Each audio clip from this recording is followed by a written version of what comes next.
Hi everyone, I'm Shoop, and thanks for tuning into my video today. I'm going to be talking about how Hurricane Durian gave me a chance to teach my kids a little note about investing when it comes to forecasting particular stocks.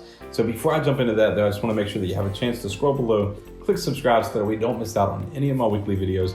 And if you have a comment or a particular stock that you want me to take a look at and do a video on, just leave me a comment below and I'll be sure to do one of those in the future.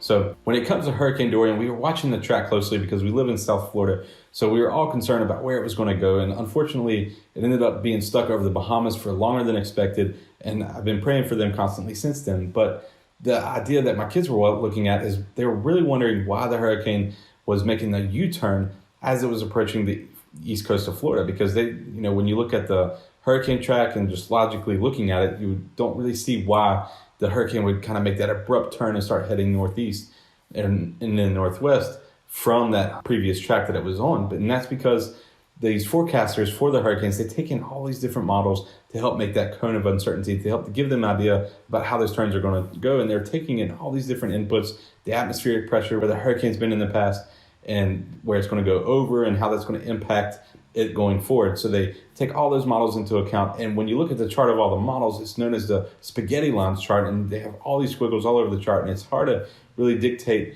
where it should go. But when they put them all into the cone of uncertainty, it gives us a better idea about where the hurricane's expected to go. So it was a moment that I was able to teach my kids about forecasting and modeling and how those models go into taking all these different inputs and then give us an idea of what to expect in the future. And we do the same thing when it comes to investing. I have all these different models and inputs that I want to take in, and then I've back tested and thoroughly tested, and then I continue to test even in live data to see how they're doing as in real time and going forward. And when we were in this consolidation period for the SP 500 the other week, we had a nice drop in the SP 500, and then they basically got stuck in a range.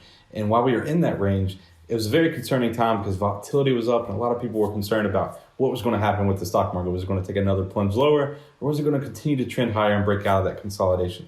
So I was able to stay bullish during that time period because my system, especially one that's based on corporate earnings announcements, it remained bullish, telling me to buy call options throughout that time period. So I didn't really have to worry about a downside move in the stock market because my systems were telling me to remain bullish and to stay bullish during this consolidation period. And it paid off big time. We recommended 3 trades over that consolidation period, and all 3 of those were up 50% or more once we saw the breakout. And even some trades that we had on before then, because of the times that they got in, they were up double digits as well. So we were sitting on some nice gains. As soon as the market broke out, we were able to grab those gains.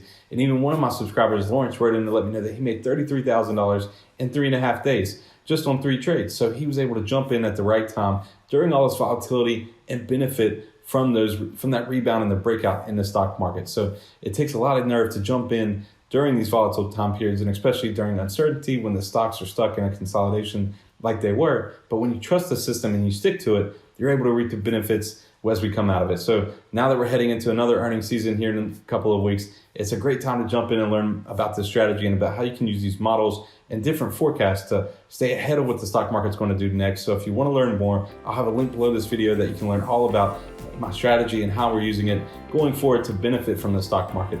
And if you enjoy my videos, just be sure to give it a thumbs up below so that way I know that you enjoy the content. And if you want to get notified whenever I post a new video, just hit the bell and you'll get a notification whenever a new video is posted. So that's all for my video today. Thanks for tuning in. And until next time, I'm Shoop.